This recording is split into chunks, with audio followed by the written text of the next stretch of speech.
Hello everybody and thanks for joining me. Today I'm tying this lovely Irish Mayfly pattern developed by a gent called Donald McClearn. More on him later. The hook I'm using is a Hanak H280 size 10 wet fly hook, and my thread is UTC 70 in black. I'm squeezing the last little bit of life from this spool. For the tails I'm going to be using 6 cock pheasant tail fibres, and I'm taking the slightly thicker ones down from the base of the feather, a little bit thicker, a little bit fuzzier. To dub the body, some natural cream seal's fur. It's going to blend really nicely with our body hackle.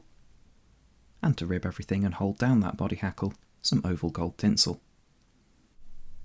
Now of course this body hackle I keep talking about is going to be golden badger. It's got a nice black bar down the centre, and the advantage of using a cock cape like this is that the feather tapers towards the tip, ergo towards the tail of the fly. Now look at the colour on this gorgeous French Partridge from Cookshill. Lovely barring, make a really nice head hackle. So getting started, I've cast on my thread just behind the hook eye, run it down the length of the hook shank, and I'm stopping about where the barb would be. I've taken a pinch of those 6 pheasant tail fibres, and I'm going to tie these in quite long, about 1 1/4 to 1 1/2 times the length of the hook shank, and aiming to keep the natural curve of those feathers pointing slightly upwards. A couple of turns to secure and position them at the tail, and then running my thread back up the length of the hook shank, snip off the excess, tie down the butts, and that's the foundation done for our body. The next material is going to be my rib, and for this I've stripped off everything except the core from a very short length just so I've got something to catch in on.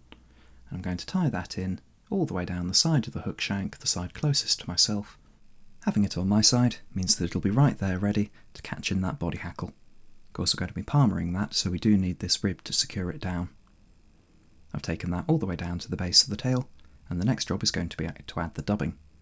So just building up some small pinches of that seal's fur, aiming to make a fairly even coating, nice even sausage, just building up a little bit of a taper towards the thorax of the fly.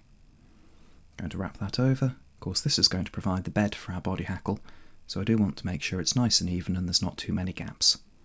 That said, don't panic if you can see a little bit of the thread through. I think that does actually add to the speckliness and bugginess of the fly. With the body dubbed, I'm going to add a bit of wax to my thread, and then we can tie in our hackle. The advantage of using a cape feather on patterns like these is if you tie it in from the butt, as we are doing here, it'll taper down a little bit. The fibres naturally get shorter as you move towards the tip of the feather, and it just builds in a little bit of a taper. Just adds something to the fly. Of course, if you're using a saddle hackle, it'll be a bit more even.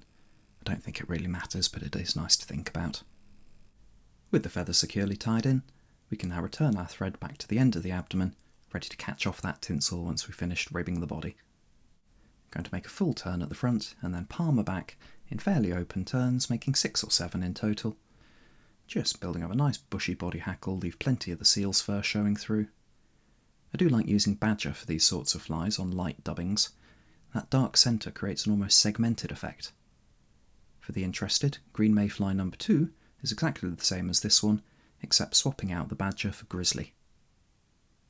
Now taking the tinsel, I'm going to catch in the feather, working back in open turns, leaving plenty of that segmentation and dubbing and feather showing through, and brushing the fibres forwards so they don't get too trapped.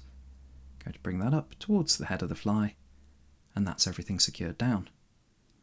Of course, using the rotary vise like that does build up some extra thread wraps, so I'm going to reverse those, brush any errant fibres out of the way, make a few tight turns over the top to secure. I want this tinsel to be well tied in, it is holding that whole body hackle together after all. Now we can trim away the excess body hackle, trim away the excess tinsel, and that's everything done at the front end. Now Donald McClearn is probably best known for inventing, or at least codifying, the Dabbler style of fly, which has proved really effective on the Irish lochs. This is another one of his patterns, and I've got it from Patsy Deary's excellent book, Irish Mayflies. Heavily recommended, well illustrated, beautiful book and well written.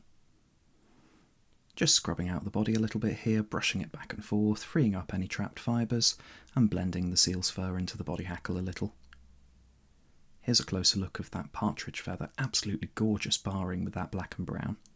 I've prepared it by stripping off the fuzzies from the base, sweeping back the section of feather that I want, and leaving the tip ready to tie in.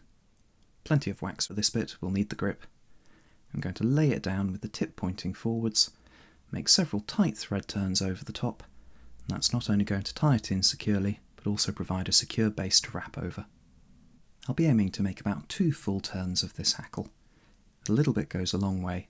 Those long dangly fibres I think do a beautiful job of representing the legs and the wings of the drowned insects that these are meant to represent.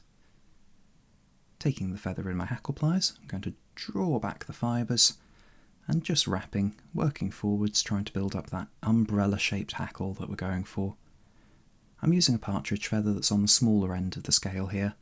Aim to get it just about touching the hook point, but in that nice open, fanned-out umbrella shape. I've reached bare stem just as I finished doing my second wrap. Funny that, almost like I'd planned it. Made a few tight turns over the top, snipped away the excess, and then bringing the thread back, we can build up a little bit of a head.